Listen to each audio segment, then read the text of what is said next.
Hey guys, tonight we begin with something very relatable: sleep. Or, more accurately, how medieval people slept, which turns out to be far weirder than most of us could imagine. So, before you get comfortable, take a moment to like the video and subscribe, but only if you genuinely enjoy what I do here. And let me know in the comments where you're tuning in from and what time it is for you. It's always fascinating to see who's joining us from around the world. Now, dim the lights, maybe turn on a fan for that soft background hum, and let's ease into tonight's journey together. Before electricity, TikTok, and sleep hygiene influences, medieval people approached nighttime with a schedule that would baffle the modern melatonin enthusiast. It was called segmented sleep, a natural two-part sleep cycle, split neatly in half like a stale medieval biscuit. The routine was simple.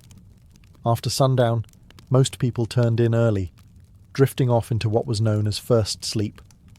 Then, after about 4 hours, they'd wake up, deliberately, and spend the next hour or two doing what can only be described as medieval midnight multitasking. This wasn't considered insomnia. It was just how sleep worked. The watch period between the two sleeps was seen as practical, useful, and occasionally, alarmingly social. People used this time to pray, read religious texts, tend fires, or check their livestock, because nothing ruins your REM cycle, like wondering if your goat is still in the yard. And yes, this was also considered the ideal time for intimacy. Medieval physicians and marriage manuals noted that the body was well rested and calm of mind during this period, which sounds like a polite way of saying too tired to argue. So if you ever thought you were romantic for waking up early to make your partner coffee, just know your ancestors were setting the bar very differently. The second sleep would follow this interlude, lasting until sunrise. Everyone from monks to farmers participated in this nightly rhythm. Even literary figures like Chaucer casually mentioned it, which means that, yes, even in medieval literature, people were writing about not sleeping properly. Oddly enough, modern science has suggested that segmented sleep might actually be more natural for humans. The two-sleep cycle aligns with how our circadian rhythms work in the absence of artificial light. So the next time you find yourself wide awake at 2 a.m., don't panic. Just whisper, "Ah, yes, the watch has begun," and go tend a symbolic fireplace. It wasn't until the industrial era, with factories, gas lamps, and the growing fear of unproductivity, that humans began to enforce the idea of 8 uninterrupted hours, as though sleep were a timed sport. In the medieval world, waking up in the middle of the night wasn't failure. It was the schedule, and everyone was on it, whether they liked it or not. Let's talk about beds, or rather, the medieval approximation of them. In today's world, we obsess over thread counts, memory foam, cooling gels, and whether a mattress is cloud-like. In medieval Europe, a bed was often just a pile of stuff that used to be alive, now flattened under the weight of poor sleep and unspoken regrets. The typical peasant bed consisted of a straw mattress, known as a pallet. This was literally straw or hay stuffed into a sack of rough fabric, if they had the luxury of a sack. If not, it was just straw on the floor, possibly damp, possibly already claimed by a cat. These pallets were not comfortable, but they were better than nothing, which was the alternative. Straw was cheap, plentiful, and good at insulating against the cold. It was also great at harbouring insects, lice, and the occasional field mouse, which made sleeping an exercise in cautious stillness. If it itched, you ignored it. If it bit, you just shifted slightly and hoped for the best. If a family had a bit more money, or at least a functional back, they might elevate the straw mattress onto a wooden frame. This didn't change the sleep experience dramatically, but it did reduce the chances of waking up with beetles in your ear. Slightly. Linens were a rare treat. Most people slept in the clothes they wore all day. Pyjamas weren't really a thing, and neither was personal space. Whole families, children, parents, maybe a grandparent, all slept together in the same space, sometimes on the same straw pile. If you got too warm, you could always roll into your cousin's elbow. Nobles, of course, had proper beds. Large wooden frames, feather mattresses, embroidered sheets, and canopies to keep out the drafts and, hopefully, the lice. These beds were so valuable, they were passed down in wills. You didn't inherit land. You inherited Aunt Matilda's suspiciously lumpy feather bed. Still, for most medieval folks, a bed wasn't a place of comfort. It was a place to not freeze, to avoid the chickens, and maybe, just maybe, to dream of being rich enough to one day sleep on something that didn't squawk or rustle. When we hear nightcap today, we think of a cosy little drink. Maybe something with whiskey, a warm fire, and a questionable decision. But in the Middle Ages, a nightcap wasn't a beverage, it was a hat. A real, tangible, often ridiculous-looking piece of fabric designed to keep your head from freezing off while you slept. You see, insulation wasn't exactly the strong point of medieval architecture. Stone walls, draughty thatched roofs, and windows made of thin animal horn or oiled parchment didn't do much against the cold. And central heating? That was called a dog. So to keep their heads warm at night, especially since body heat escapes fastest through the scalp, medieval people adopted the humble nightcap. These hats came in all shapes and sizes, but the most iconic version was long and pointed, like something you'd expect on a wizard who moonlights as a chimney sweep. They were usually made from wool, linen, or whatever scrap of warmth could be spared without angering the family goat. For men, it was a practical accessory. For women, it sometimes doubled as a coif or head wrap, which also served the dual purpose of maintaining modesty and covering hair that hadn't seen soap since last Lent. But beyond warmth, nightcaps had social weight too. In some regions, married women were expected to cover their heads at all times, yes, even while asleep, and the cap itself could be embroidered or dyed to reflect a family's wealth or status. Because nothing says success like going to bed with a mini flag on your skull. In more urban settings, the nightcap even became a symbol of being off-duty. If you opened your door wearing one, it was a polite medieval way of saying, "I'm not dressed for conversation, and yes, this hat does mean go away." Of course, nightcaps were often paired with nightshirts, which were essentially long, loose tunics. Picture Ebenezer Scrooge, minus the haunted moral lesson. Sleepwear wasn't sexy, but it was practical, itchy, and occasionally flammable. Today, the idea of sleeping next to a stranger is generally limited to red-eye flights, overly ambitious camping trips, or the occasional bizarre Airbnb mix-up. But in medieval Europe, this was completely normal, and not at all optional. Let's say you're a travelling merchant, a pilgrim, or just someone whose mule gave up halfway to Norwich.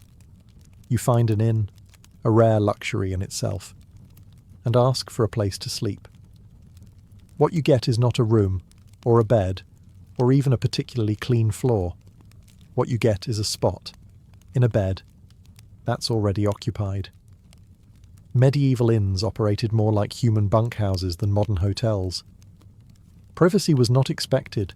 If the bed had space, you were sharing it, usually with complete strangers who might snore, talk in their sleep, or have a suspicious number of boils. This was not considered rude. It was just efficient use of resources. Beds could host 2, 3, even 4 travellers, depending on size and social tolerance. In larger cities, you might end up in a dormitory-like hall with rows of beds and absolutely zero personal space. Snoring contests were unjudged. Elbow territory was fiercely contested. Sometimes men and women were separated, but not always. Some inns tried to assign beds by profession. Blacksmiths with blacksmiths, clergy with clergy, thieves with other thieves, allegedly. But often it was first come, first sprawled.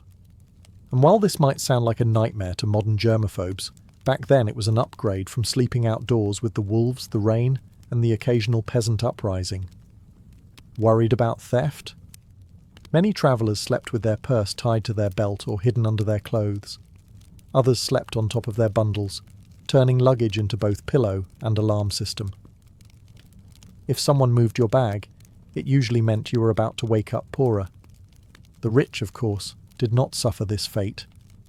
Nobles travelled with entourages and camped in relative comfort. or demanded their own rooms if an innkeeper valued their roof. In the medieval world, going to bed wasn't just about pulling up a blanket and drifting off. It was a spiritual operation, a nightly gamble where the stakes were your eternal soul. People didn't just sleep, they prepared to potentially die. Hence the popularity of bedtime prayers. Forget lavender spray or calming podcasts.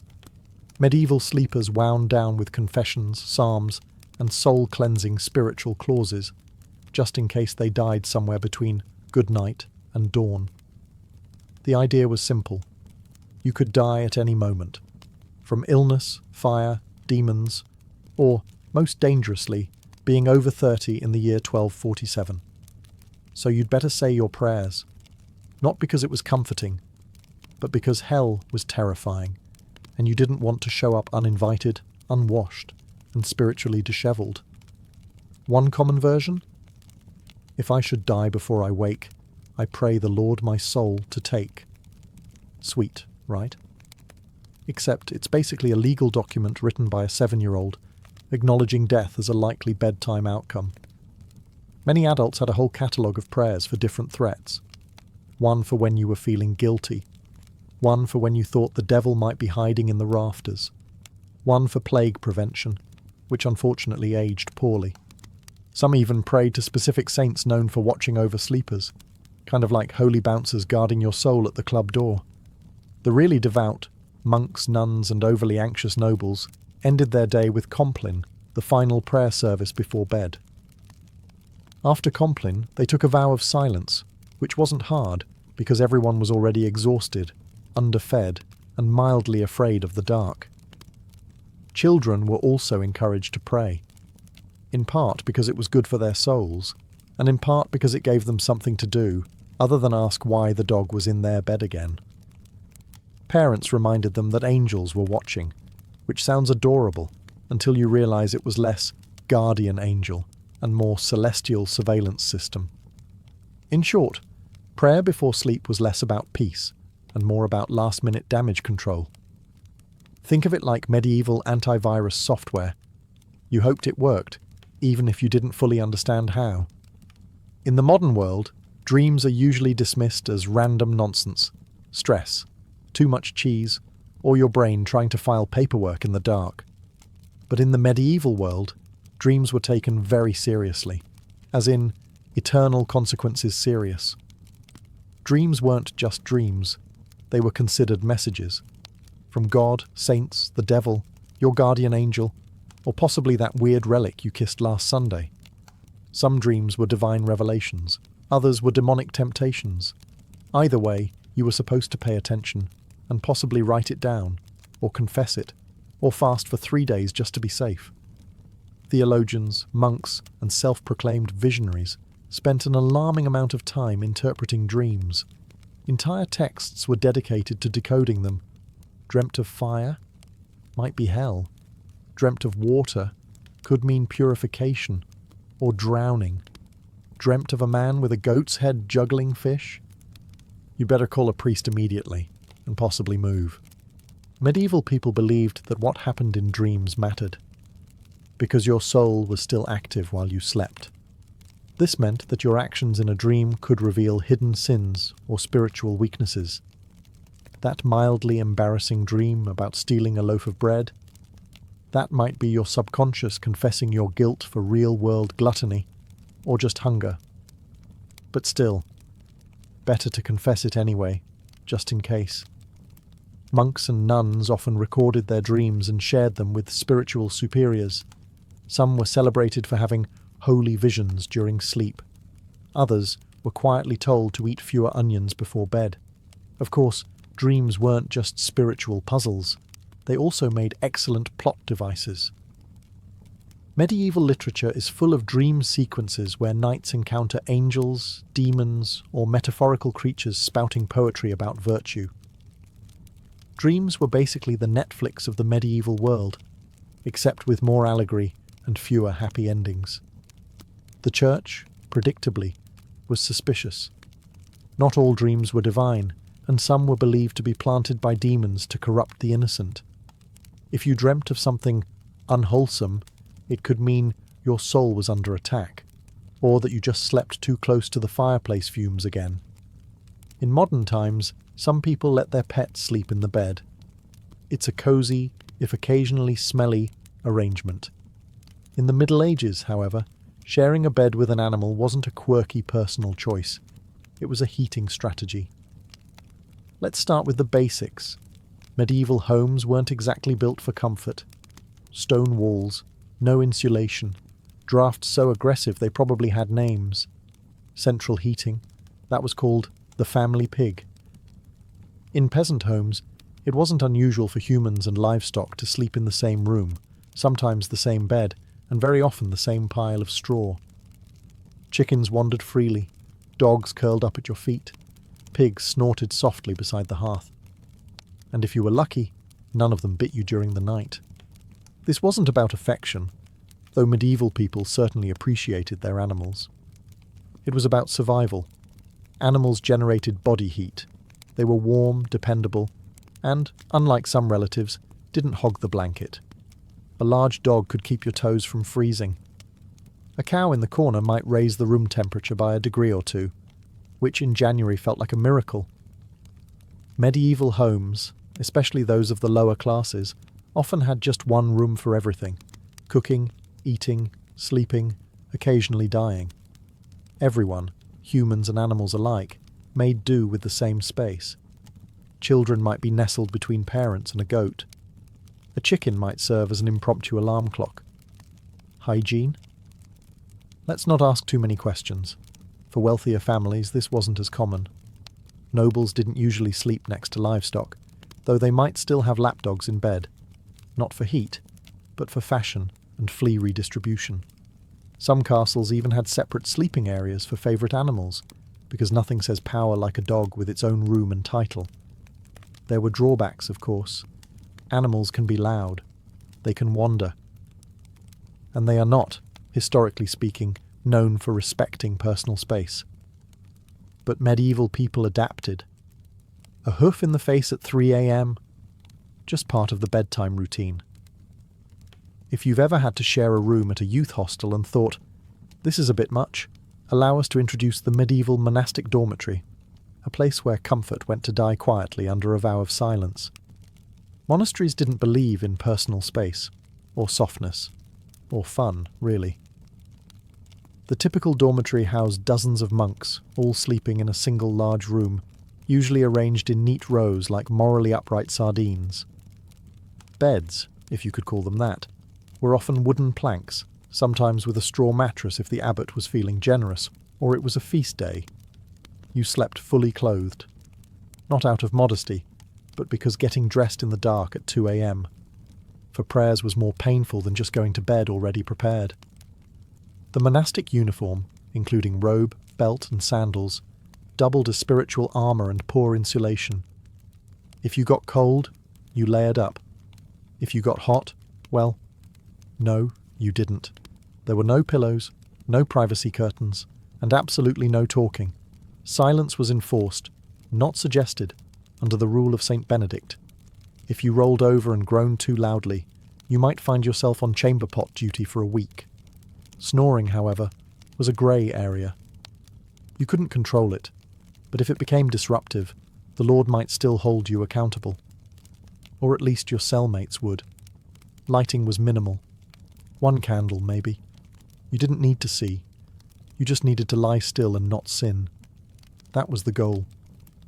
Despite the austerity, monks believed their Spartan beds were training for the afterlife, preparation for the soul's journey by denying the flesh any excess. Sleep was not a pleasure. It was a necessity, monitored and scheduled like everything else. Some monks even slept sitting up, just to avoid any hint of luxury, or dreams, or circulation.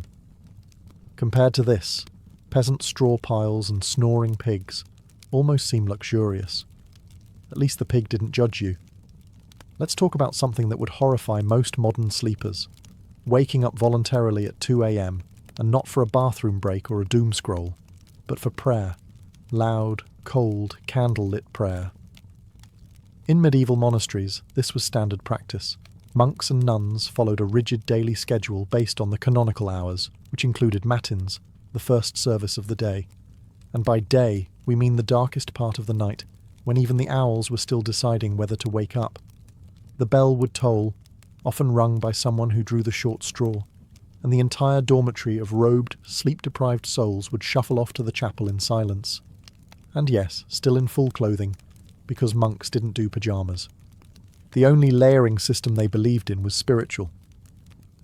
Inside the chapel, by flickering candlelight and under the echo of stone vaults, they would chant psalms, recite scriptures, and try their best not to fall asleep on their feet. Which, incidentally, was a real issue. There are records of monks being punished for dozing mid-prayer, usually with extra chores or more prayers. You fell asleep in matins? Congratulations, you now get to lead the next one. Matins could last an hour or more. Some particularly enthusiastic orders stretched it to 2. Imagine trying to stay spiritually engaged while your stomach reminds you that dinner was a bowl of lentils and a moral lesson, and your body is actively shutting down. After the service, monks would either return to bed for their second sleep, or, in stricter orders, move straight into study or manual labour. Because nothing says holy discipline like threshing wheat on 4 hours of fragmented rest. Why so early? The idea was to sacrifice comfort and dedicate the first and quietest part of the night to God, uninterrupted by the temptations of daylight, warmth, or REM cycles. It was a powerful symbol of devotion. Or at least it was once you got over the numb feet, the candle smoke, and Brother Ambrose's off-key chanting. In the modern world, sleeping alone is often framed as a luxury, a sign of independence, peace, or just an ability to control the blanket. In the medieval world, though, sleeping alone was considered suspicious, impractical, or just downright unsafe. Let's start with the basics. Warmth. Beds, as we've established, weren't exactly toasty. Stone walls and open chimneys didn't do much to trap heat, and central heating was still several plagues away. So people shared beds for body heat, not out of intimacy, but out of basic thermal desperation. Children slept with siblings, parents, and sometimes the neighbour's kid if they were visiting. It was like a sleepover, but nobody asked if you wanted to be there. But beyond warmth, there was a spiritual reason for sleeping in groups. Many people believed the night was when the devil worked overtime. Alone in the dark, your soul might be vulnerable to temptation, or worse, possession. Having others nearby created a kind of moral buffer zone. If something went wrong, at least someone would witness it, or catch the demon first. For children, being alone at night was practically unthinkable. Not just for comfort, but because ghosts, fairies, and wandering spirits were all part of the nightly landscape. Tales warned against solitary sleep as a gateway to mischief and spiritual peril. And unlike today's bedtime stories, these tales didn't end in hugs. They ended in disappearances. Even married couples often shared their beds with children, servants, or random guests. Privacy was not a concept so much as a modern myth. In fact, the idea of 2 people sleeping alone in a giant bed was so foreign that it would have been considered either wasteful or deeply, deeply suspicious. In religious contexts, even monks often slept communally, and if someone was assigned to sleep alone, it was often for disciplinary reasons. Yes, in some cases, being alone in bed was literally a punishment. Medieval logic, solitary sleep, grass opportunity for sin. Group sleep, public accountability. Next time you're curled up in your own bed, with your own blanket, in a room that doesn't smell like goat, enjoy the silence. In medieval times, you'd probably have 2 kids, a sheepdog, and a cousin in there with you, all of them snoring. If you've ever accidentally fallen asleep sitting up, in a lecture, a carriage, or a dentist's waiting room, you probably woke up with a crick in your neck and a deep sense of regret. But in the Middle Ages, sleeping upright wasn't an accident. It was a lifestyle. Some medieval folks, particularly the wealthy or religiously devout, chose to sleep propped up rather than lying flat. Why? A few reasons, none of them particularly restful. First, there was a medical belief that lying flat was bad for digestion, the lungs, or the general balance of the bodily humours.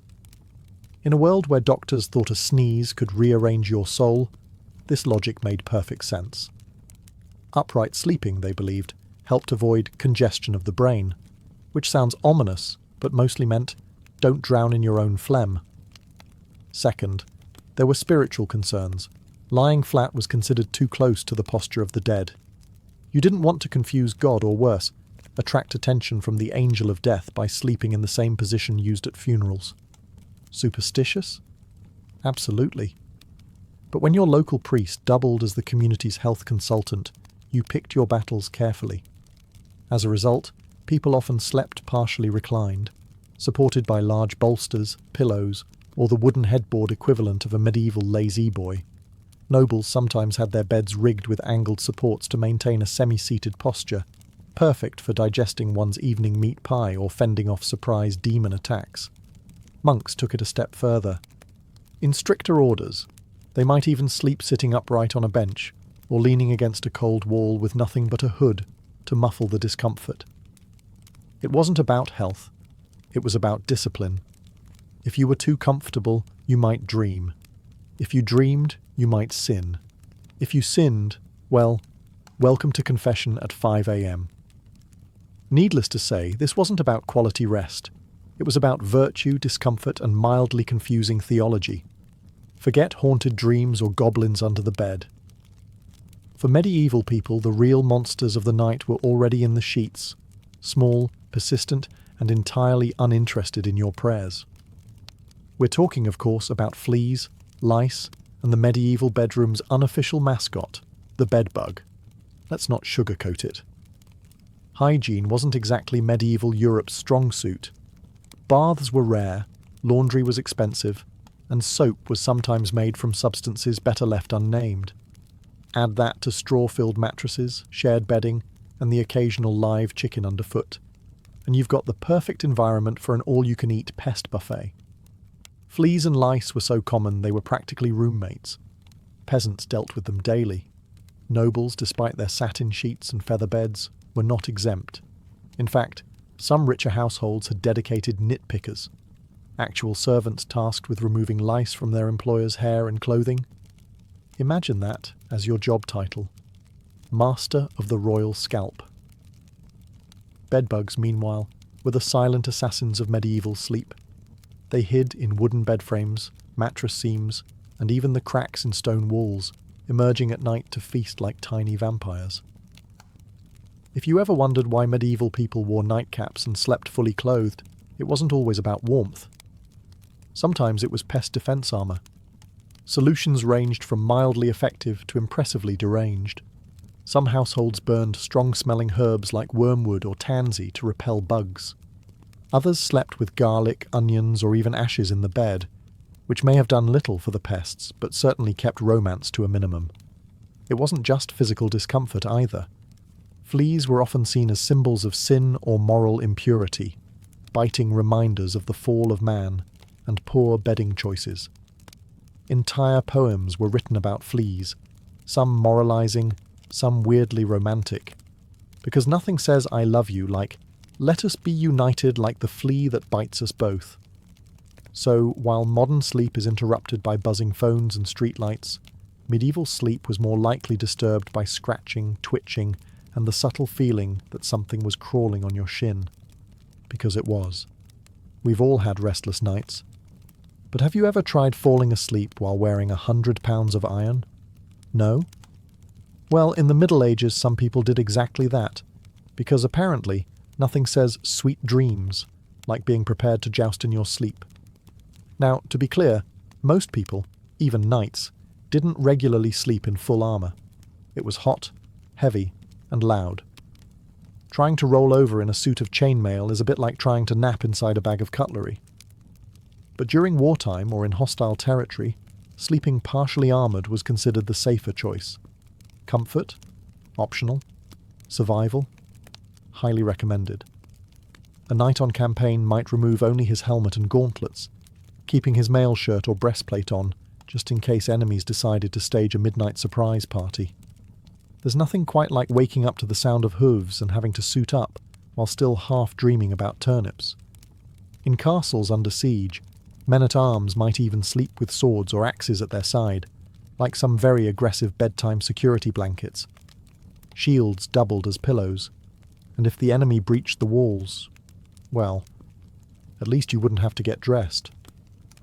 Priorities. Of course, sleeping in armour wasn't exactly restorative. Iron isn't breathable, and chainmail has a bad habit of pinching skin. Add cold stone floors, minimal bedding, and the ambient sounds of snoring comrades and crackling torches, and you've got a sleep environment that ranks somewhere below airport terminal on the comfort scale. Even those not in battle sometimes wore light protective gear while sleeping in dangerous regions. Travelling merchants or guards on watch duty might nap in gambesons, thick quilted jackets that offered a bit of protection and slightly more padding than the moral support of prayer alone. And lest we forget, armour wasn't exactly subtle. If you rolled over the wrong way, you might clank so loudly that everyone else woke up and assumed the apocalypse had arrived. Again, in a time when nightly demons, lice infestations, and pigs in your bed weren't considered unusual, you might think that sleepwalking was just one more medieval inconvenience. But oh no, it was much more dramatic than that. In the Middle Ages, if you started wandering around in your sleep, people didn't chalk it up to stress or exhaustion. They assumed you were possessed, bewitched, or had unfinished business with the Holy Roman Empire. Sleepwalking, or noctambulation if you wanted to impress the local monk, was poorly understood and often feared. The idea that someone could rise from their straw pallet, shuffle across the room, and stare blankly at a wall was less harmless parasomnia and more devil's rehearsal dinner. Accounts from the time suggest that people were genuinely spooked by sleepwalkers. Picture this: a man in a long nightshirt, candle in hand, eyes glazed, mumbling Latin that he didn't actually speak while stepping over livestock. You'd think ghost, or heretic, or both. And depending on your local priest, an exorcism might be scheduled before breakfast. Some believed sleepwalking was caused by bad humours, especially too much black bile, which was the medieval catch-all for anything they couldn't explain. Others thought it happened because the soul was temporarily released during sleep, leaving the body free to bumble around like an unattended mule. To prevent these nightly adventures, people tried everything from herbal remedies to praying over their beds, hanging iron charms, or, in more rural areas, just tying the person's leg to a chair. If that sounds extreme, consider that some medieval homes had open hearths, knives everywhere, and chamber pots just waiting to be tragically overturned. In one curious twist, there were rumours of people climbing onto rooftops in their sleep. Whether or not these accounts were exaggerated, the fear of leaping dreamers led to barred windows and occasional theological debates about whether a person could sin while unconscious. Thankfully, most sleepwalkers just paced, muttered, or attempted to open imaginary doors. But if someone sleepwalked into a church, locals might treat it as a divine sign, or call for a cleansing ritual, just to cover all spiritual bases. If medieval life taught people anything, it was how to sleep through chaos. Church bells, thunderstorms, screaming livestock, the occasional siege. For the sleep-deprived denizens of the Middle Ages, these were just ambient noises, the medieval version of white noise. Let's start with the bells. Church bells marked every sacred moment of the day: sunrise, prayer times, meals, and of course the ungodly hour of matins at 2 or 3 a.m. If you lived anywhere near a monastery, your dreams were probably soundtracked by regular tolling. At some point, the brain just accepted it. Bells became the lullaby of an overscheduled soul. And it wasn't just bells. Storms were frequent and terrifying. With no weather apps or triple-glazed windows, you experienced every clap of thunder like the world might end. Roofs leaked, windows rattled, and chimneys howled like banshees. Still, people slept. They had to. Work didn't stop for insomnia. Neither did ploughing, praying, or running from Vikings. Speaking of which, invasions and apocalyptic events weren't always a deal-breaker for bedtime either. In the 14th century, people continued to sleep, somehow, through famine, war, and even the Black Death. When death carts rolled by in the morning, it was considered more of a grim wake-up call than a cause for panic. And if you didn't wake up, well, some believed that was a mercy. There are even records of people sleeping through earthquakes, barn fires, and angry mobs. Sleep deprivation was common, and bodies adjusted. If you worked from sunup to sundown, ate barely enough to survive, and spent your day dodging mud, taxes, and spiritual damnation, you were going to fall asleep. Hard. And then there were those who used sleep as a kind of escape hatch. Faced with illness, grief, or fear of the world literally ending, which was forecast roughly every century, some people just curled up under a cloak, mumbled a prayer, and took a nap. There's a strange kind of wisdom in that. In the winter of 1692, the village of Salem, Massachusetts, was cloaked in more than just snow. It was cloaked in tension, suspicion, and a quiet kind of fear that seeped into the timber-framed homes and frozen fields. The people of Salem were Puritans, strict, devout, and deeply superstitious. They believed they were building a holy community in the wilderness, a city on a hill watched by God and stalked by Satan. Life was already hard. The village had recently split from Salem town over politics and religion. Crops had failed. Smallpox had ravaged nearby communities. Wars with native tribes had left many traumatized. There was friction between neighbors, inheritance disputes, and a deep resentment toward outsiders or anyone who didn't quite fit in. Add to this the long, dark, bitter New England winter, and something was bound to break. That break came in the home of Reverend Samuel Parris, the village's minister. His 9-year-old daughter Betty and 11-year-old niece Abigail Williams began to behave strangely. They screamed uncontrollably. They threw things. They contorted their bodies in unnatural ways. At times, they fell silent for hours, eyes wide with terror. Neighbours whispered that they were cursed. The girls claimed they were being pinched and bitten by invisible forces. Reverend Parris, unsure of what to do, called in a local doctor, William Griggs. After failing to find any physical cause, Griggs delivered the diagnosis that would plunge the village into chaos. Witchcraft. That single word set fire to the fears already simmering in Salem. In a place where witches were believed to be real, dangerous servants of the devil, the idea was not far-fetched. And now, if the devil could worm his way into the minister's own household, what did that mean for the rest of the community? The girls, prodded by both adults and peers, began naming names. First, they accused women on the margins, social misfits and outcasts. But soon the accusations would reach the respectable, the wealthy, even the pious. Salem was a small village, but what was about to happen would echo far beyond its borders.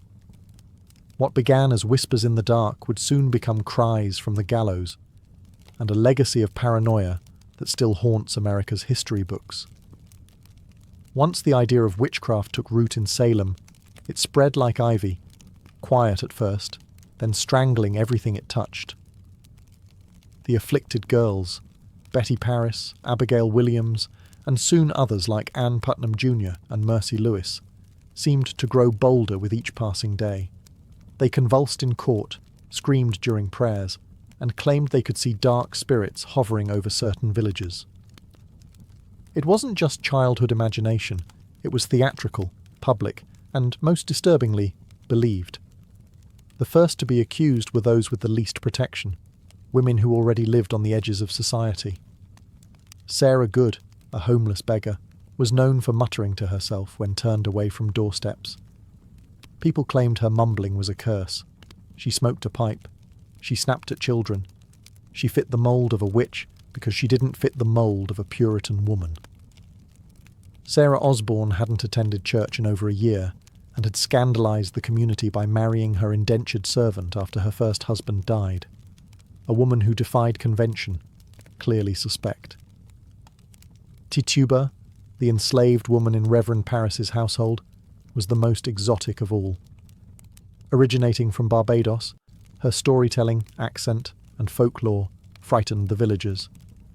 Under pressure, possibly even physical beatings, Tituba confessed to witchcraft. But instead of clearing the air, her confession blew it wide open. She told a story of a tall man in black, a figure associated with the devil, who asked her to sign a book. She said she saw strange animals, yellow birds, red cats, and even spectral dogs. But most damning of all, she claimed there were other witches in Salem. That was all the court needed to hear. Once Tituba opened the door, others rushed through it. New names were added weekly, neighbours turned on neighbours, old grudges were disguised as righteous accusations. Property disputes turned into spectral assaults. If someone's cow died suddenly, it must have been witchcraft. If a baby cried during a prayer, surely that was the devil's doing. The fear became so infectious that not even the innocent dared to speak out. To defend an accused witch was to invite suspicion upon yourself. Silence was safety.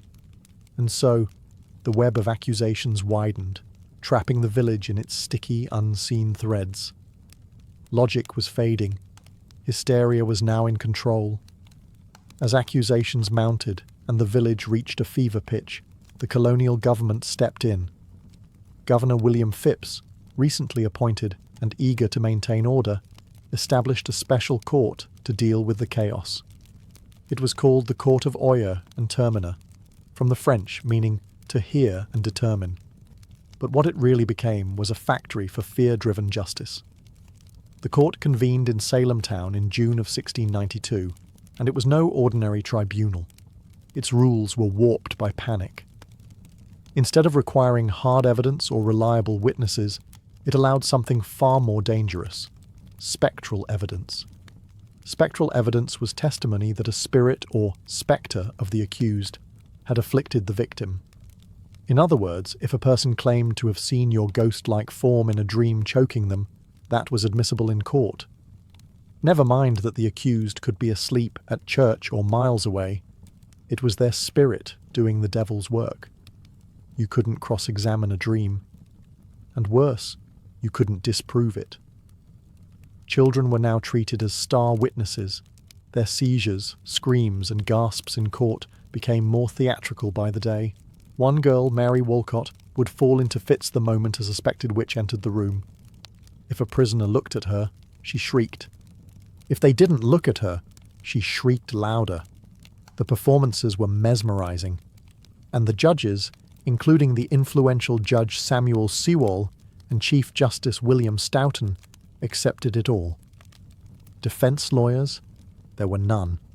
The concept didn't exist in colonial trials. If you were accused, you stood alone. If you denied the charges, the afflicted girls writhed in agony. If you confessed, you might be spared death, but only if you named others.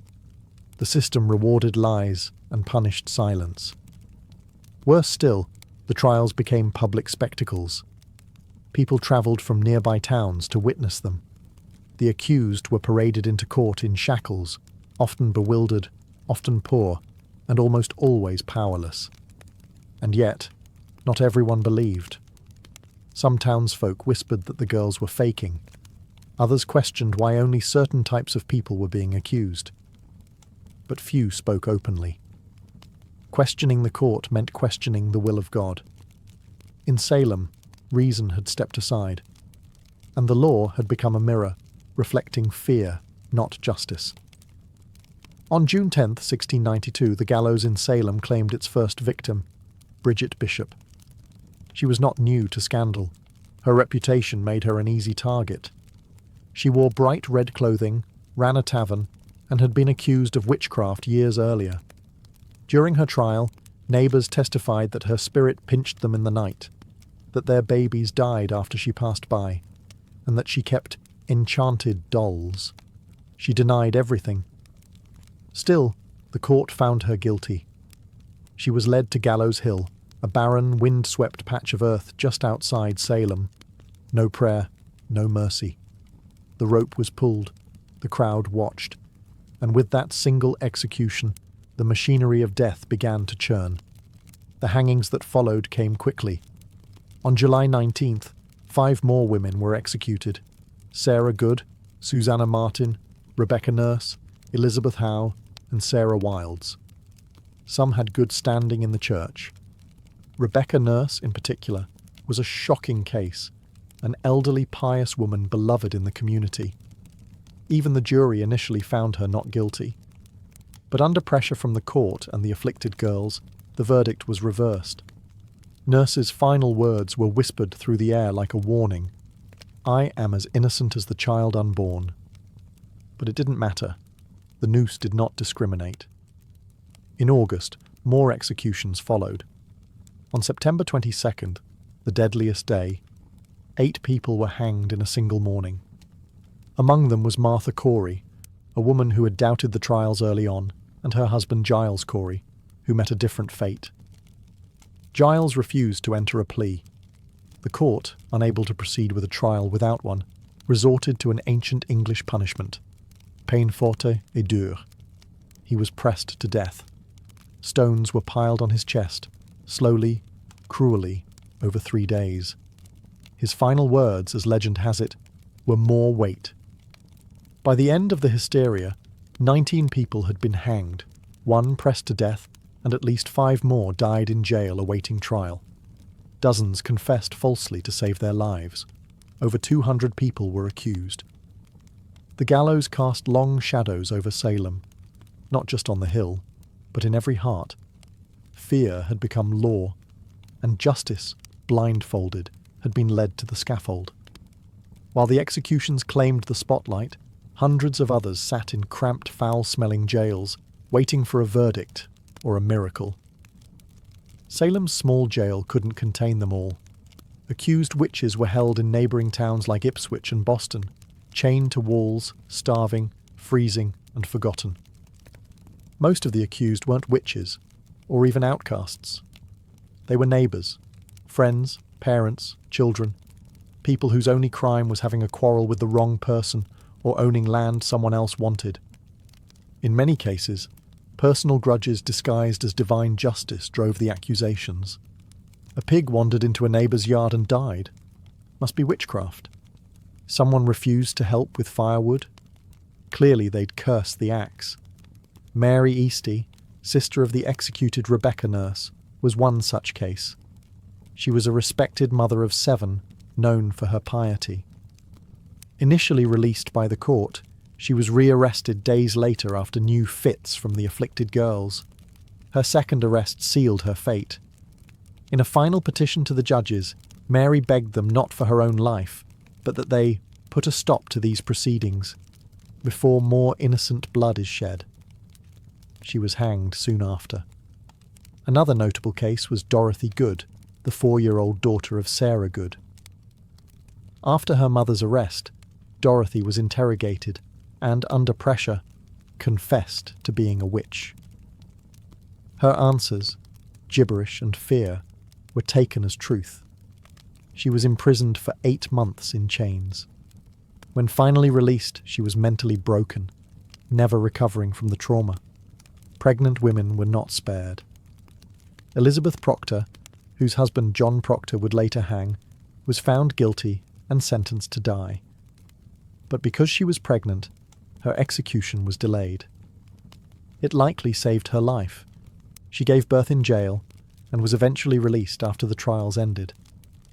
Accusations snowballed. Some accused confessed in desperation to avoid death, then named others to shift suspicion away from themselves. Entire families were pulled into the spiral. Fathers, wives, daughters, no one was beyond reach. Meanwhile, the jails swelled beyond capacity. Food was scarce, disease spread. Some died awaiting trial, lost in the legal limbo of paranoia. And still, new names were added each week. In Salem, it no longer mattered who you were, only who was willing to say your name.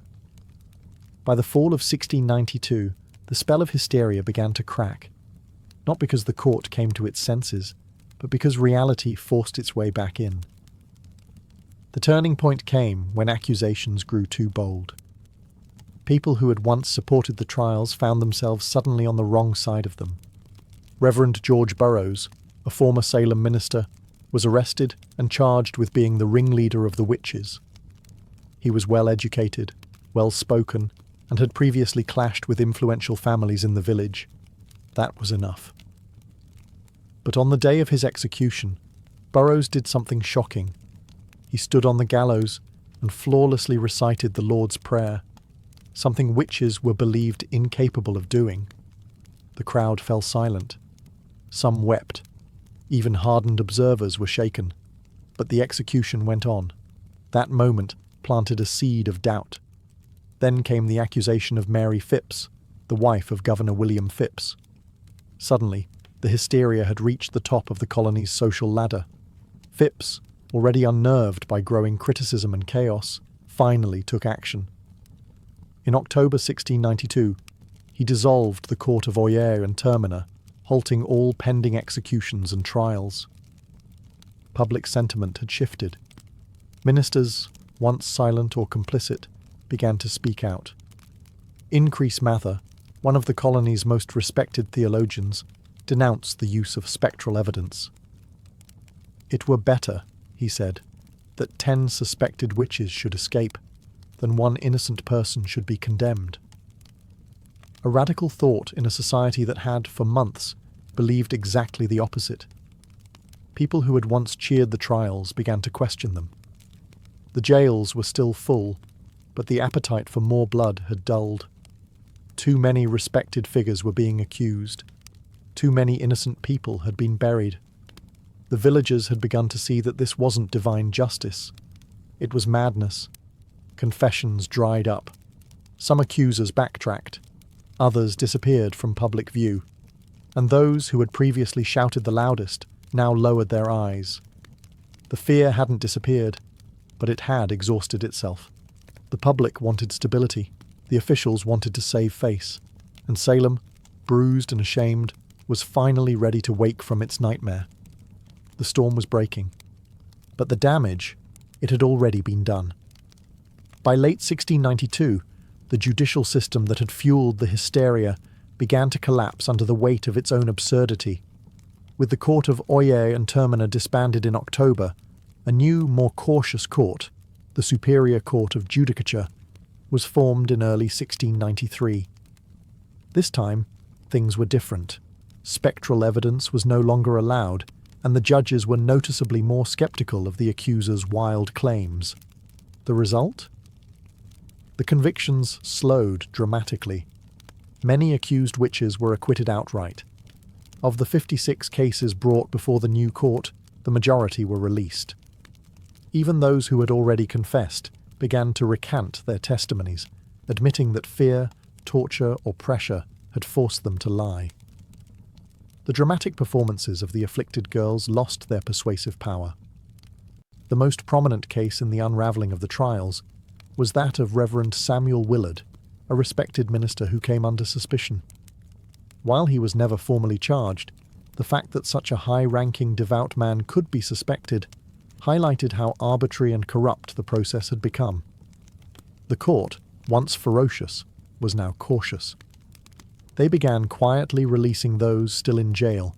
First, those with little evidence against them, and eventually even those who had confessed to witchcraft under duress. Meanwhile, families of the executed began to demand justice. John Proctor's children petitioned for the return of his property. Rebecca Nurse's family launched a campaign to clear her name. In time, community shame replaced community fear. Church congregations fractured. Friendships were severed. The very fabric of Salem's social order had been shredded. Governor Phipps, realizing the colony's growing international embarrassment, pardoned the remaining prisoners in 1693. But even freedom came at a cost. Many families had to pay for their own jail fees before being released. Imagine losing your home, your health, and nearly your life, only to be handed a bill for the privilege of surviving. By the end of the ordeal, 19 people had been hanged, 1 pressed to death, 5 died in jail, and over 200 had been accused. The court didn't just collapse, it imploded, leaving behind a crater of guilt, grief, and disbelief. The trials had ended, but the healing had not even begun. Salem was a village forever altered by the people it had lost, the justice it had abandoned, and the mirror it was now forced to look into. The gallows were silent. The jails had emptied. But Salem was far from peaceful. The town wasn't haunted by ghosts, but by guilt. What had started with a handful of sick girls had exploded into a communal act of destruction. Families had been torn apart, reputations ruined, and innocent lives ended. And now, the survivors had to live in the wreckage. Neighbours could no longer look each other in the eye. The same people who once prayed together had testified against one another. Some of the afflicted girls quietly left town. Others faded from the public eye. A few, like Ann Putnam Jr., would later express remorse. In 1706 she stood before her congregation and publicly apologised for her role in the trials, blaming delusion by Satan. But for many, the damage was beyond words. The court officials, too, carried their burden. Judge Samuel Sewall, one of the most prominent figures in the trials, was one of the few to admit wrongdoing. In a remarkable act of public penance, he stood during a church service in 1697, while a minister read out his confession and prayer for forgiveness. It was a rare moment of accountability in a time when most tried to forget. But forgetting wasn't easy. The families of the condemned began demanding compensation. Over the years, petitions flooded the Massachusetts government, asking for official pardons, for returned property, for public acknowledgement that the executed were innocent. Slowly the government responded. In 1711, the colony passed a bill restoring the rights and good names of some of the victims, and offered limited financial restitution to their heirs. But even that wasn't comprehensive. Some families, like the Coreys and the Proctors, were left out entirely. Whispers of witchcraft never quite left New England. But in Salem, the shame became part of the town's identity. The village eventually changed its name to Danvers, perhaps to distance itself from its infamous past. Gallows Hill was never officially marked, as if the town hoped to bury not just the dead, but the memory of what had happened. But the memory persisted, in sermons, in stories, in the silence between former friends. Salem had not been cursed by witches. It had been cursed by fear, by pride, and by unchecked power. And that curse would linger long after the executions stopped. The Salem witch trials ended more than 3 centuries ago, but their legacy continues to echo, not just in textbooks and historical tours, but in how we understand justice, fear, and the fragility of truth. What happened in 1692 wasn't simply a strange episode of mass hysteria. It was a breakdown of logic, compassion, and legal integrity in the face of panic. Ordinary people, farmers, midwives, ministers, became executioners, simply by believing too easily and questioning too little. The courts, meant to protect the innocent, became tools of oppression. Religion was weaponized. Testimony became theatre, and silence became guilt. One of the most chilling aspects of Salem's tragedy is how quickly it unfolded. In a matter of months, fear overcame fact. Old grudges disguised as spiritual warfare became death sentences. It didn't take demons or devils, it only took belief in them. But the trials also taught hard-earned lessons that would ripple through American society. In the years and centuries that followed, the Salem episode would be cited repeatedly in debates about due process and civil liberties. The US Constitution, written nearly a century later, would explicitly prohibit things like ex post facto laws and bills of attainder, measures that had, in effect, doomed the accused in Salem. The guarantee of a right to legal counsel, the right to face your accusers, and the requirement for concrete evidence were hard-won principles forged, in part, from the ashes of Gallows Hill. In modern times, the phrase witch hunt has become shorthand for political persecution or moral panic, though it's often used with little regard for the real terror those words represent. In truth, Salem was not a metaphor. It was a town where people were hanged for imaginary crimes, betrayed by the very systems designed to protect them. Perhaps the most lasting lesson is this: fear unchecked can become its own form of tyranny. And when fear is legitimized by power, by courts, by churches, by governments, it becomes almost unstoppable. The Salem witch trials are a cautionary tale, not just of one village's descent into madness, but of how easily reason can fall when fear is given authority. The gallows may be gone, the courtroom's quiet, but the warning still stands. Truth is fragile, justice is not automatic, and history has a habit of repeating itself, unless we remember.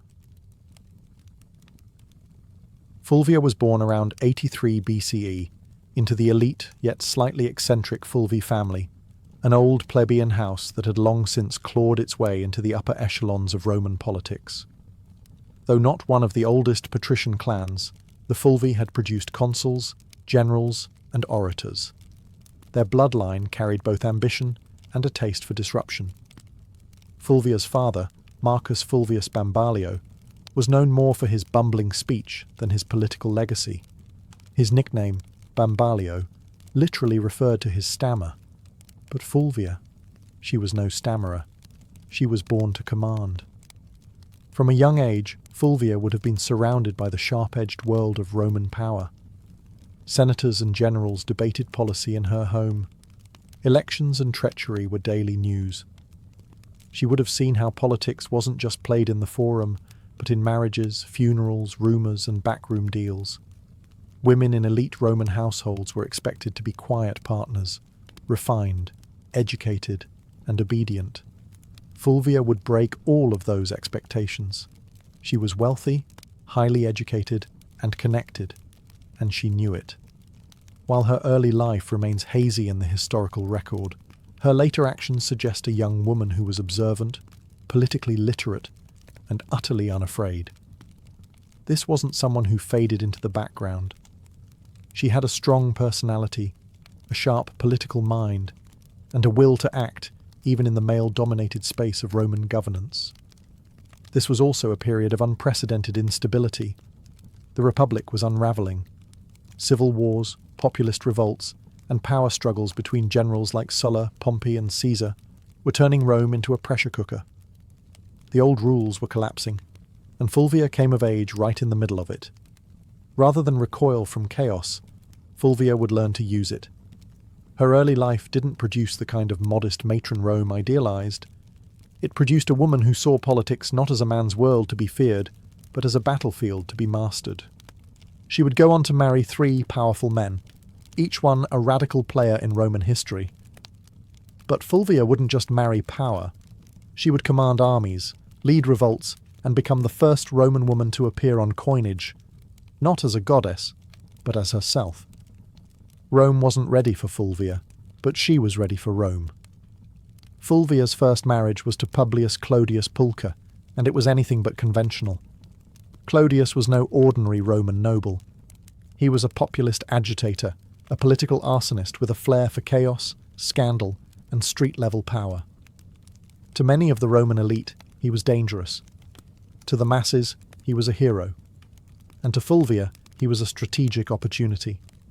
Their marriage, sometime in the early 50s BCE, united Fulvia with the man who had turned the Roman Republic into his personal stage.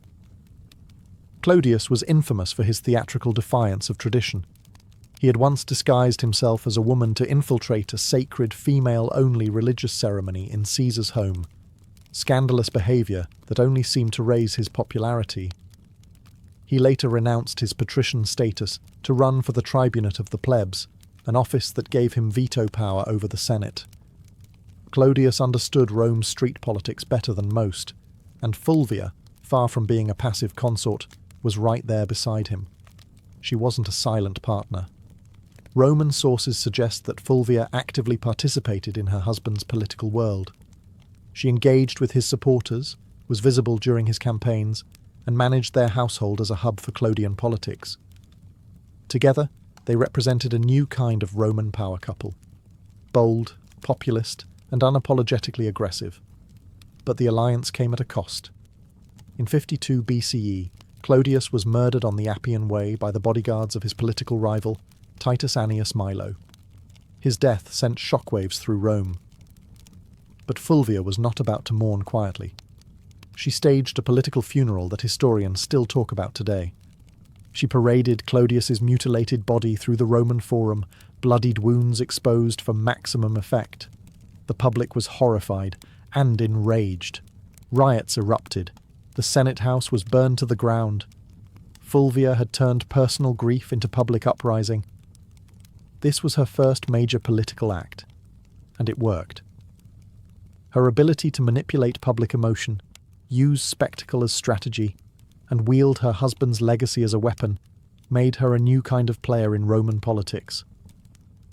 Clodius was gone, but Fulvia had stepped out of the shadow, and Rome would never see her the same way again.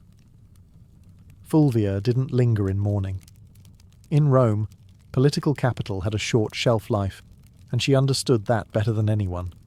Shortly after the violent death of Clodius Pulcher, she entered into a second marriage, this time to Gaius Scribonius Curio, a rising political star and one of Julius Caesar's most passionate supporters. On the surface, Curio seemed an unlikely match. He had a flamboyant reputation and a taste for drama, but beneath the bravado was a sharp political operator. As tribune of the plebs in 50 BCE, Curio wielded enormous influence during one of Rome's most volatile periods. The Republic teetered between war and peace, between Caesar's ambitions and the Senate's resistance. Fulvia saw in Curio not just a husband, but a bridge to the next power block. This was no romantic rebound. It was a calculated alliance. With Clodius gone, Fulvia needed a new political anchor, someone who could carry forward the populist legacy her first husband had built, and someone who had Caesar's backing. Curio fit both bills. Through him, Fulvia remained tightly embedded in the shifting power dynamics of Rome. She didn't just marry into the movement, she helped shape it. Fulvia ensured Clodius's supporters stayed active, rebranding their cause under Curio's leadership and keeping the urban masses politically engaged. But the Roman world was collapsing fast. Tensions between Caesar and Pompey exploded into civil war. Curio threw himself into the fight, taking Caesar's side. Fulvia, as always, remained politically involved. She reportedly helped organize support and manage resources for her husband's campaign. In 49 BCE, Curio led a military expedition to Africa to secure Caesar's position, but it was a disaster. He was ambushed and killed by the forces of King Juba the Aenes of Numidia. His death was brutal, and his army annihilated. Once again, Fulvia was widowed, and once again, Rome waited to see if she would fade into the background. She didn't. Curio's death only solidified her status as a political widow with dangerous resilience. She had now lost 2 husbands to Rome's civil unrest, and both had died fighting for populist causes. But Fulvia was far from finished. Her most audacious partnership, and her most dramatic chapter, was still to come. Fulvia's third and most famous marriage was to Mark Antony, the ambitious general and loyal ally of Julius Caesar. Their union, forged sometime around 47 BCE, wasn't merely a romantic attachment, it was a merger of power. Fulvia had already proven herself as a master of Roman street politics. Antony, rising rapidly through the military and political ranks, needed that kind of savvy support in Rome. Together, they formed one of the most politically potent couples of the late Republic. By the time of their marriage, Fulvia was no stranger to blood and betrayal. She had buried 2 husbands and outmaneuvered countless enemies. Antony was no stranger to scandal either. He drank, he gambled, and his personal life was notoriously chaotic. But with Fulvia, he had found someone who could do more than entertain him. She could defend his interests, hold his alliances together, and rally supporters when he was away on campaign. And Antony, despite his brash exterior, understood her value. He allowed Fulvia to exercise authority that no Roman woman had publicly wielded before. She opened his correspondence. She issued orders in his absence. She sat in on meetings and influenced appointments. Roman sources, mostly hostile, depicted her as overbearing and power-hungry. But what disturbed them most wasn't her ambition. It was that she acted like a Roman man in a world that had no language for such a woman. After Caesar's assassination in 44 BCE, the Republic was plunged into chaos once more. Antony rushed to secure his position as Caesar's political heir, but it was Fulvia who held Rome itself. While Antony formed the second triumvirate with Octavian and Lepidus, Fulvia acted as his representative in the capital, managing patronage networks, coordinating with street gangs, and ensuring Antony's supporters remained mobilized. She even helped arrange Antony's official reconciliation with Octavian by marrying her daughter, Clodia, to him, an alliance that would later implode. In public, Fulvia appeared not just as Antony's wife, but as his proxy. Roman coins were minted, bearing both Antony's image and her name, an unprecedented acknowledgement of her status. She wasn't hidden in the shadows of power. She stood in its full glare. But power in Rome was always borrowed, and Fulvia was about to test the limits of how far a woman could go before Rome snapped back. While Mark Antony pursued military campaigns and political deals across the Roman world, it was Fulvia who controlled the streets of Rome. She wasn't just his wife, she was his regent in all but name. In a period where violence, bribery, and raw influence kept order, Fulvia proved she could play the game as well as, if not better than, any man in the Senate.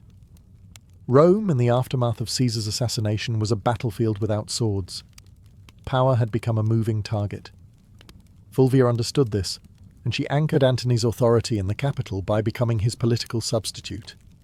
She directed allies, dealt with the urban plebs, negotiated with factions, and, most daringly, waged war with words and silver. She financed loyal troops, offered bribes to keep public order, and ensured that any legislation passed favoured Antony's future. Some ancient sources, especially hostile ones like Appian and Dio Cassius, paint Fulvia as manipulative, shrewish, and even warmongering. But beneath the misogynistic exaggeration lies a woman actively doing politics, in a world that had no protocol for a woman doing anything beyond weaving and mourning. Fulvia was building coalitions, backing military commanders, and even issuing decrees, functions normally reserved for senators and consuls. She also made public appearances and maintained strong relationships with veteran soldiers, a politically vital demographic in the power struggles of the late Republic. While Antony was campaigning in the east, Fulvia was often the face of his authority in Italy, meeting with centurions, influencing decisions about land distribution, and reminding the soldiers that their loyalty to Antony came with rewards. But this accumulation of power came at a cost. Roman aristocrats, particularly the faction aligned with Octavian, Caesar's heir and Antony's increasingly bitter rival, resented Fulvia's influence. They viewed her as a meddling woman with too much sway over legions, laws, and loyalties. Her ability to act without male guardianship was not just threatening, it was unprecedented. Fulvia wasn't naive. She knew the tension between Antony and Octavian was growing. She could see that their alliance was cracking. And she understood something that neither man seemed to fully grasp yet. The Republic wasn't big enough for both of them. So Fulvia began preparing for the next phase. Not diplomacy, but confrontation. She had stood behind power long enough. Now, she was ready to take it into her own hands. In 41 BCE, Fulvia did the unthinkable. She went to war against Octavian, the future Augustus, and she didn't do it quietly. With her husband Mark Antony still stationed in the east, Fulvia and Lucius Antonius, Antony's younger brother and a consul, took it upon themselves to challenge Octavian's authority in Italy. The cause? Ostensibly, it was to defend Antony's interests and protect the land rights of Roman veterans loyal to him. But underneath it all, Fulvia's fingerprints were everywhere. This was not just politics. This was a military rebellion led by a Roman woman, the first and only time in Roman history that a woman would actively provoke and organize a civil war. The conflict, known as the Parucine War, was triggered by Octavian's controversial land redistribution program, which displaced many Italians to reward his soldiers. Fulvia seized on the growing discontent, portraying Octavian as a tyrant and traitor to Caesar's legacy. With Lucius acting as her frontman in the Senate and Fulvia organizing behind the scenes, they raised 8 legions and seized the city of Perugia, modern-day Perugia. Make no mistake, this was Fulvia's war. Ancient sources suggest she was more invested in the conflict than Lucius himself. She rallied troops, stirred the public, and even corresponded with generals. Rome buzzed with rumours of her commanding legions, issuing orders, and forcing Lucius into confrontations he didn't want. Octavian, though surprised, acted quickly. He besieged Perugia through the winter of 41-40 BCE, cutting off supplies and hammering the city into submission. Fulvia, stuck between dwindling food and political betrayal, watched her bold gamble unravel. By early 40,000 BCE, the city surrendered. Lucius Antonius was spared, likely as a gesture to avoid alienating Antony. But Fulvia was exiled. The woman who had once commanded riots, marriages, armies, and public opinion was now deemed too dangerous for Roman soil. She was sent to Sicyon in Greece, where she hoped to reunite with Antony. But Antony didn't come running. The once powerful alliance between husband and wife had eroded in the fog of war and distance. Fulvia had acted in his name, but perhaps without his blessing. She had dared to do what no Roman woman had before, wage a civil war. And now the Republic had made her pay the price. Banished from Rome, Fulvia landed in Sicyon, a city in Greece that had become a kind of diplomatic purgatory for failed power players. She had gone to war, not for personal gain, but in her husband's name. She believed she was defending Mark Antony's interests, his honour, and perhaps their shared vision of Rome. But what awaited her in exile wasn't a hero's welcome. It was silence. Fulvia had risked everything, her status, her alliances, her life. And yet Antony did not immediately rush to meet her. In fact, by the time Fulvia arrived in Greece, Antony was already entangled with Cleopatra in Egypt. Whether their romantic relationship had begun or was merely brewing, the symbolism was crushing. While Fulvia was raising legions, Antony was raising goblets at banquets beside a queen. The betrayal cut deep, not just personally, but politically. Fulvia had fought a war to protect Antony's power in Italy, and in response, he let her hang out to dry. Some ancient historians, especially Plutarch, suggest that Antony was furious with her for launching the Perusine War without his direct approval. Others argue he welcomed her downfall. It cleared the way for a marriage alliance with Octavian, something Fulvia would have never tolerated. Still, Fulvia wasn't entirely without supporters. Some of Antony's troops, fiercely loyal to her, urged reconciliation. But her health had begun to fail. After enduring siege, exile, and betrayal, Fulvia died in Sicyon in 40 BCE, possibly from illness, stress, or heartbreak, or all three. She was around 43 years old. Her death provided Antony with a clean political exit. He met with Octavian shortly afterward and agreed to marry Octavian's sister, Octavia, as part of a renewed peace treaty. The triumvirs were temporarily united again, but only because Fulvia, the one woman bold enough to challenge their designs, was gone. Fulvia's legacy would soon be overshadowed by Cleopatra, whose myth eclipsed nearly every Roman woman of the period. But make no mistake, Fulvia was the prototype. She didn't wield power from behind a curtain. She marched into it, stood at the centre, and dared to command armies in a world that treated women as furniture. Rome didn't know what to do with her, so it erased her. But the ashes of her rebellion would linger, and her story was far from ordinary. After Fulvia's death in 40 BCE, the men she had once manoeuvred, Antony, Octavian, and even her former allies, began the quiet work of rewriting her legacy. She couldn't defend herself, so the narrative was shaped by her enemies and the uneasy survivors of her ambition. And like so many powerful women in history, Fulvia became a scapegoat. Ancient sources, mostly penned by men with vested interests, painted her as the reason for the Perusine War, the rift between Antony and Octavian, and even the general disorder of the Republic. Appian, Dio Cassius, and Plutarch depict her as overbearing, jealous, and driven by a lust for power. They blamed her for dragging Lucius Antonius into conflict, for antagonizing Octavian, and even for Antony's eventual estrangement from Rome. But were these accusations fair? Hardly. Fulvia had operated within a political climate where violence and manipulation were expected, at least if you were a man. She was no more ambitious than Caesar, no more aggressive than Pompey, and far less ruthless than Octavian would eventually prove to be. Her only true deviation was that she was a woman acting like a Roman man, and Rome didn't know how to digest that. She wasn't cloistered in the home, weaving quietly or serving as a political ornament. She was writing letters to generals, organising street mobs and commanding loyalty from troops. And that made her dangerous, not just to Octavian, but to history itself. Even Mark Antony, the man whose legacy she had fought to preserve, conveniently blamed Fulvia for the civil strife.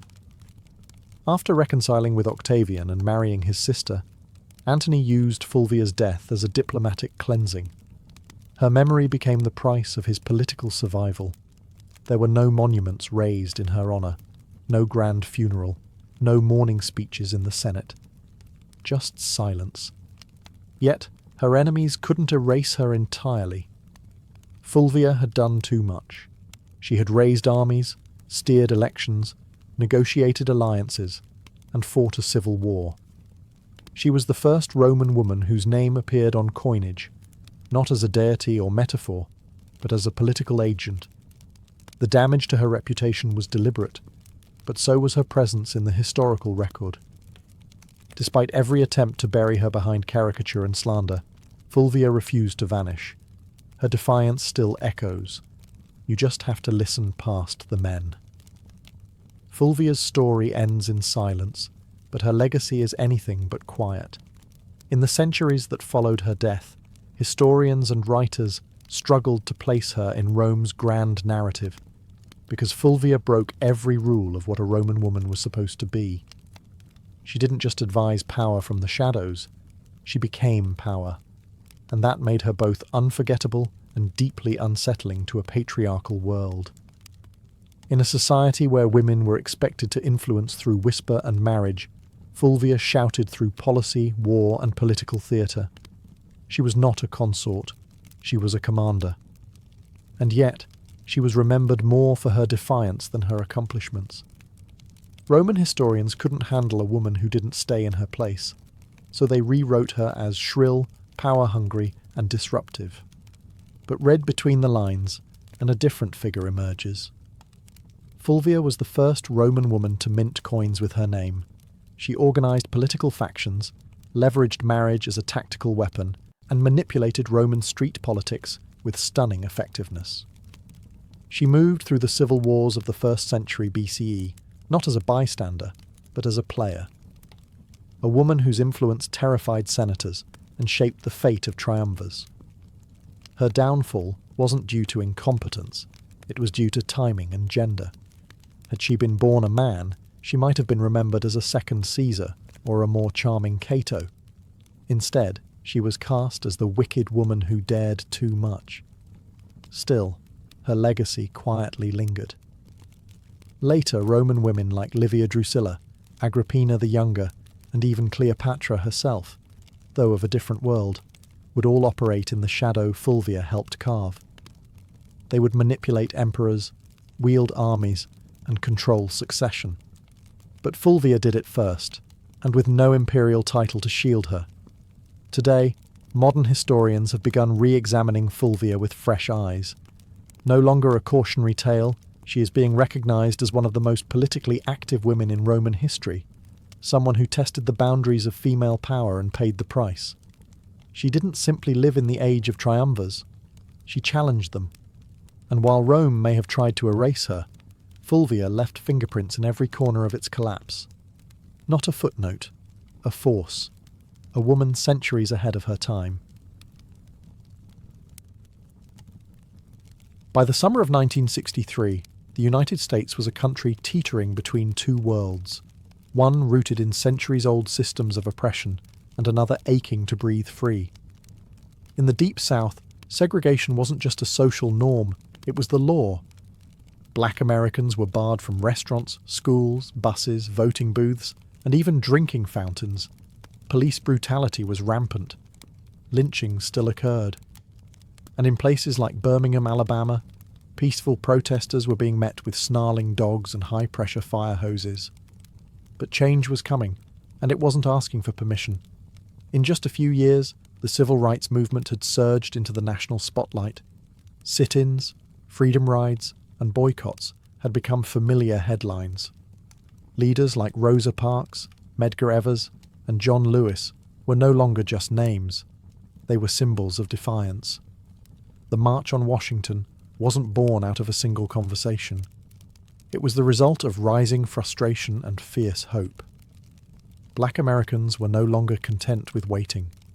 They were demanding civil rights, and they were determined to make their voices heard where it mattered most, the nation's capital.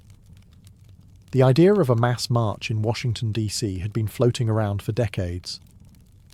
A. Philip Randolph, a labor organizer and longtime civil rights advocate, had originally proposed the concept in the 1940s.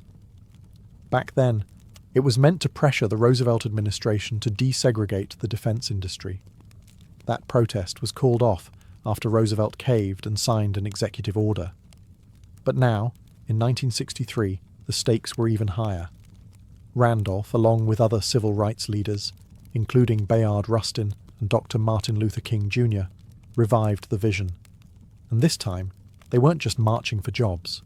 They were marching for dignity, for voting rights, for school desegregation, for equal pay, and most importantly, for the basic human right to live free of fear. Over a dozen major civil rights organizations came together to plan it, despite their many disagreements, because they understood the power of a unified front. The countdown had begun. Buses were being organized, flyers were spreading. Word of mouth was moving faster than newspapers, and across the country, Black Americans were preparing for what would become one of the most unforgettable moments in American history.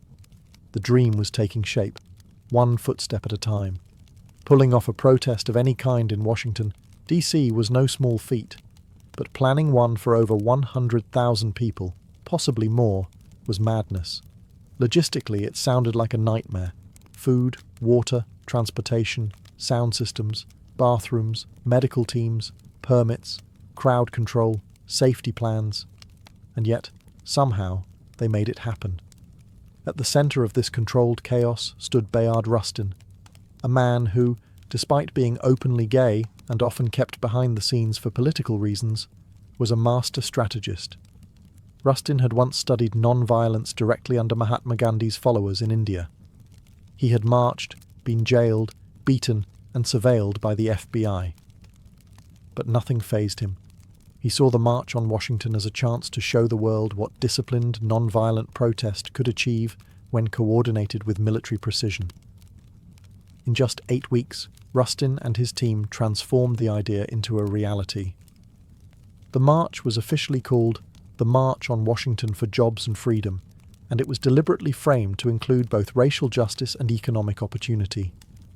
That dual message was no accident. While Dr. King would later become the spiritual symbol of the day, it was Randolph and Rustin who made sure the demands were just as much about unemployment, minimum wage, and workers' rights as they were about civil rights. Meanwhile, tensions simmered beneath the surface. President John F. Kennedy and his administration were nervous, deeply nervous.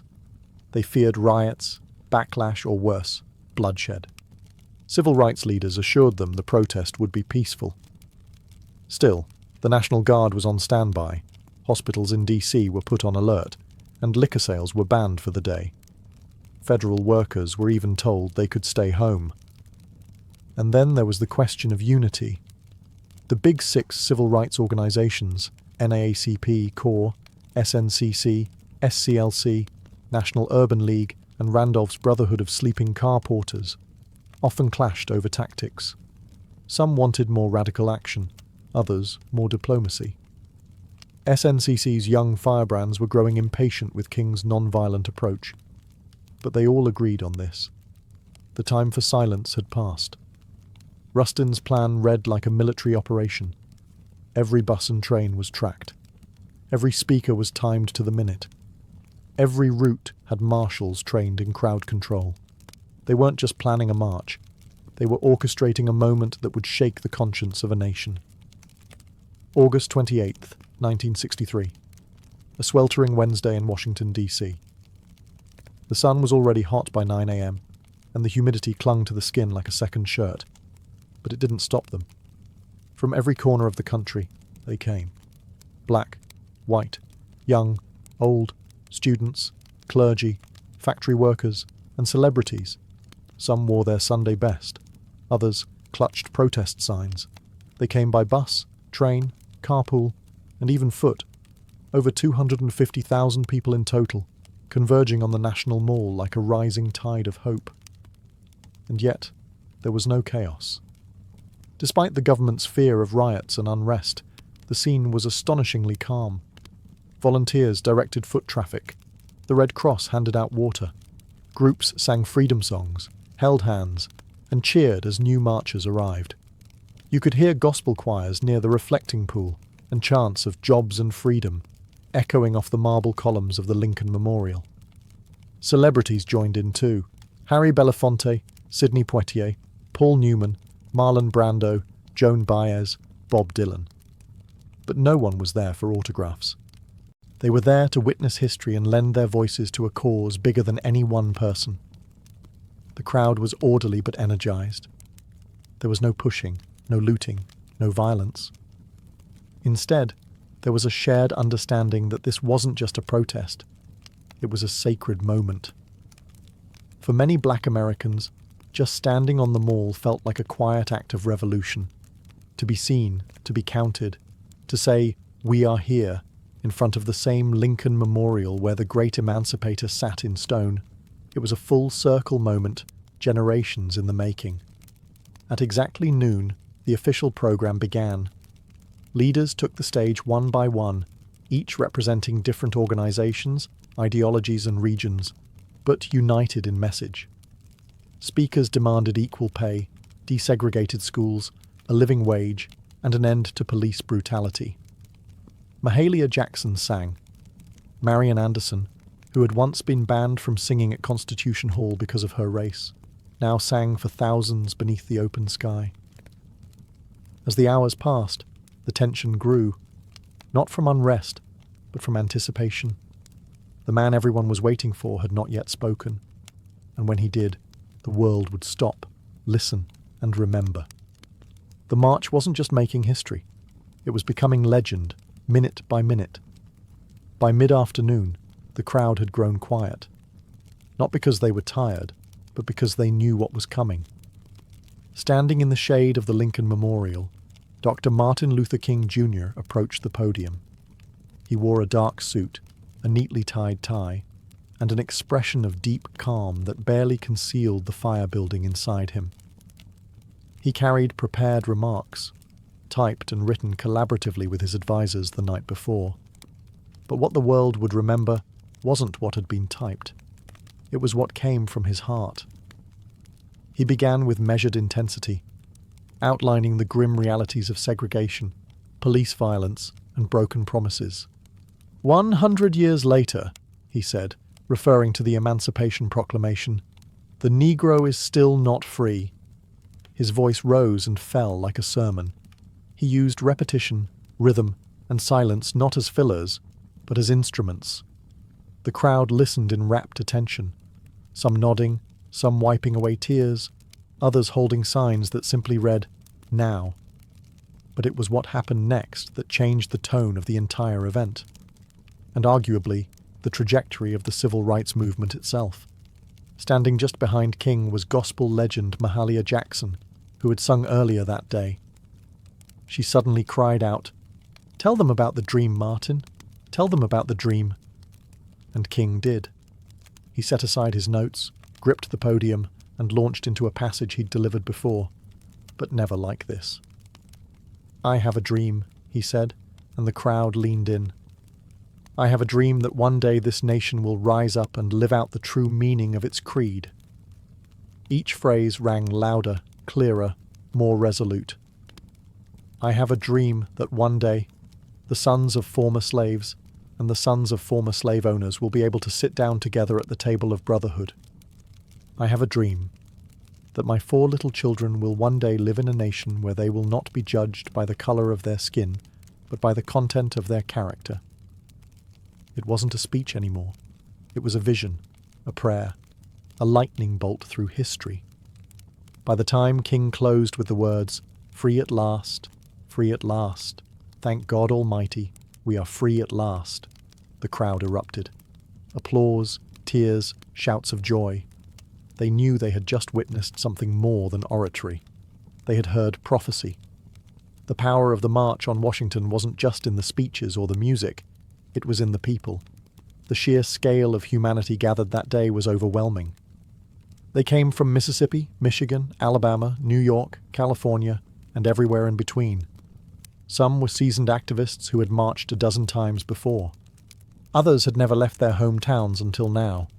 They packed lunches, rode buses for over 20 hours, and slept in their church clothes just to be there. Many were ordinary people, maids, teachers, steel workers, postal clerks, who saw themselves not as political figures, but as witnesses. They didn't just want change. They were the change. There were also children in the crowd. Young black girls with ribbons in their hair, boys with hand-drawn signs. Parents hoisted toddlers onto their shoulders so they could see the Lincoln Memorial in the distance and hear the speakers' voices carried over loudspeakers. To them, this wasn't just an event. It was the beginning of a new world. Some faces stood out. There was a young John Lewis, just 23 years old, representing the Student Nonviolent Coordinating Committee, SNCC. His original speech had been so fiery, so uncompromising, that senior leaders asked him to tone it down minutes before he went on stage. He agreed, but just barely. His call for radical change still shook the crowd. And then there was Daisy Bates, the only woman to speak that day. Not on her own behalf, but reading a prepared statement on behalf of other civil rights women. The organisers had faced criticism for sidelining female voices. Bates's brief but powerful message underscored a harsh reality. Even within a movement about equality, some voices still struggled to be heard. Also present were union organisers, rabbis, nuns, priests, and students of every background. They didn't all agree on strategy. Some favoured King's non-violence, others leaned toward Malcolm X's more militant posture. But for that one day, those differences didn't matter. Unity won out. It was a visual symphony of American possibility, white and black hands linked in solidarity, Freedom Now buttons pinned to chests, and the sound of 250,000 souls breathing as one. The faces in the crowd weren't just watching history unfold, they were shaping it, and none of them would ever forget what they saw. While the world saw unity, inspiration, and poetic justice on the steps of the Lincoln Memorial, behind the scenes, the March on Washington was anything but simple. What looked like a perfectly synchronized movement was, in truth, held together with string, sweat, and a lot of last-minute compromise. Bayard Rustin, the chief architect of the march, had to battle not just logistics, but politics. He was constantly under scrutiny, not just because he was openly gay and a former communist, but because some civil rights leaders feared his identity would be used to discredit the movement. In fact, Congressman Adam Clayton Powell had once threatened to publicly accuse Rustin and Dr. King of being lovers if King didn't remove Rustin from an earlier campaign. That threat haunted every stage of planning. Then there was the issue of women's voices. Despite the critical roles played by women like Ella Baker, Diane Nash, and Dorothy Height, none were invited to deliver major speeches on their own. Rosa Parks was in the crowd that day, revered by all, but she was not given the microphone. Behind the powerful optics of the march lay the truth. The movement still struggled with its own hierarchies and blind spots. Even within the Big Six organisations, friction bubbled. SNCC leaders were growing increasingly disillusioned with the slow pace of change and the older generation's insistence on moderation. They wanted to confront systemic racism more aggressively. CORE had similar frustrations, but unity was deemed too important, just for one day. Meanwhile, The federal government watched with clenched teeth. J. Edgar Hoover's FBI had assigned over 100 agents to spy on organizers. They bugged hotel rooms, followed key figures, and compiled dossiers. They were convinced the march would turn violent or that communists would hijack the event. When nothing of the sort happened, they simply doubled down on their surveillance, especially of Dr. King. And let's not forget money. The march cost over $250,000, equivalent to millions today. Most of it was raised through unions and sympathetic donors, but organizers scrambled until the final hour. They even borrowed walkie-talkies from the Boy Scouts. The March on Washington was historic, yes, but it was also deeply human. Imperfect, messy, political, and unfinished. Just like the country it sought to heal. The sun began to dip behind the Washington Monument as the crowd slowly dispersed. People hugged, cried, sang, and lingered as long as they could, reluctant to leave what felt like sacred ground. But the march was over. The speeches had been delivered. The signs had been raised high. The world had watched. And now the question hung heavy in the humid August air. What happens next? In the immediate days that followed, the media reaction was cautiously positive. Major newspapers acknowledged the historic nature of the event, though often with a tone of detached curiosity. Some called it orderly and dignified, which was code for no one rioted. Few outlets gave much space to the specific demands of the march, like the call for a federal jobs program or a $2 minimum wage, equivalent to around $20 today. But everyone covered Dr. King's speech.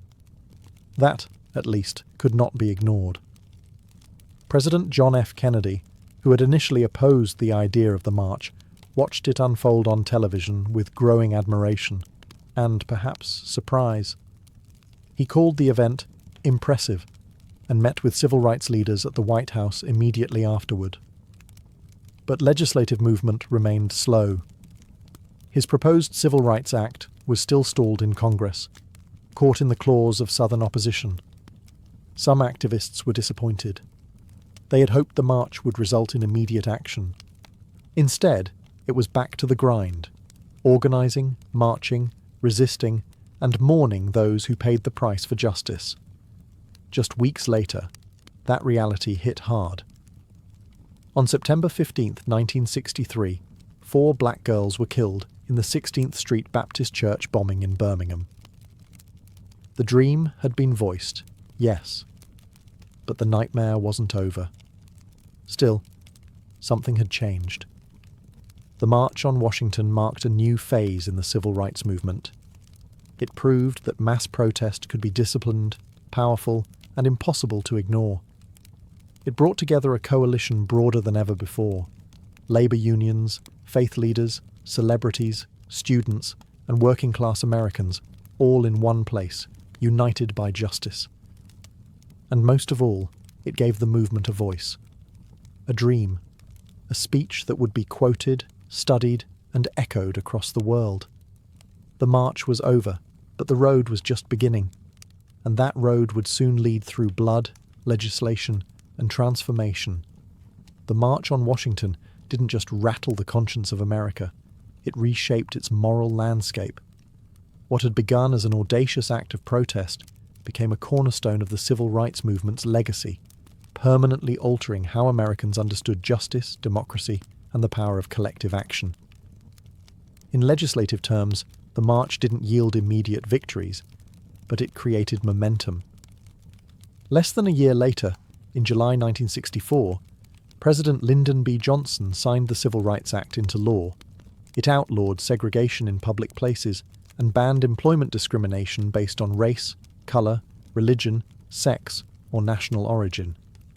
And in 1965, the Voting Rights Act followed, striking at the very heart of Jim Crow laws. Would these bills have passed without the march? Possibly. But would they have had the same moral force, the same undeniable public pressure? Probably not. For Martin Luther King Jr., the speech that day propelled him into a new realm. He went from respected leader to global icon. But fame came with cost, surveillance, threats, and ultimately assassination in 1968. The dream he spoke of on those steps would become more poignant, more tragic, and more revered with each passing year. For the broader movement, the march showed what unity could achieve. It gave organisers a blueprint for large-scale mobilisation, and it inspired a generation of activists, both in the US and abroad.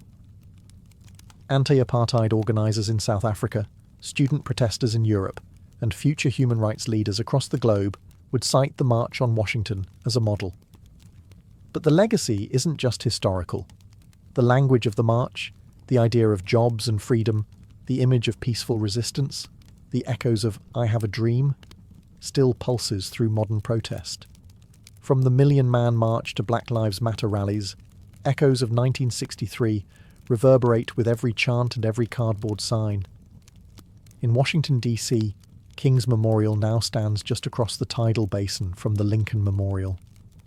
Visitors walk past his towering likeness carved in stone, with words from that August day etched into the granite. But the real memorial isn't in stone. It's in classrooms, voting booths, marches, and voices refusing to stay silent. Because the dream wasn't meant to rest in history books, it was meant to be lived. And the legacy of that summer afternoon still dares us to do just that. More than 60 years have passed since that summer afternoon when over 250,000 people stood shoulder to shoulder beneath the shadow of the Lincoln Memorial. The March on Washington has been immortalized in textbooks, documentaries, and museum exhibits. Dr. King's speech is taught in schools. His voice, steady and strong, echoes in national memory like a sacred refrain. But for many, the question remains, has the dream been realized, or has it merely been delayed? In some ways, progress is undeniable. The legal framework of segregation was dismantled. Voting rights, though now under fresh assault in many states, were won through blood, marches, and court battles. The presence of black lawmakers, judges, mayors, and even a two-term US president was unthinkable in 1963. Interracial marriage, once illegal in much of the country, is now protected by federal law. These are not small things. They are victories carved out by relentless struggle. And yet, the original demands of the march, the ones often overshadowed by King's speech, still echo unresolved. The call for a living wage, still unmet. Racial disparities in education, housing, employment and healthcare remain entrenched. Police brutality, the very thing that sparked much of the early civil rights organising, continues to ignite outrage and protest. The dream of true economic justice, of a country where opportunity is not predetermined by zip code or skin colour, is still far from reality. Modern movements like Black Lives Matter have taken up the mantle, often using the imagery and rhetoric of the 1963 march as both inspiration and indictment. They march through the same cities, chant on the same streets, and demand the same basic human rights. But they do so in a world transformed by social media, surveillance, and new forms of resistance. The March on Washington was never meant to be the conclusion. It was a flashpoint, a stake in the ground that said, "This is who we are, and this is what we demand."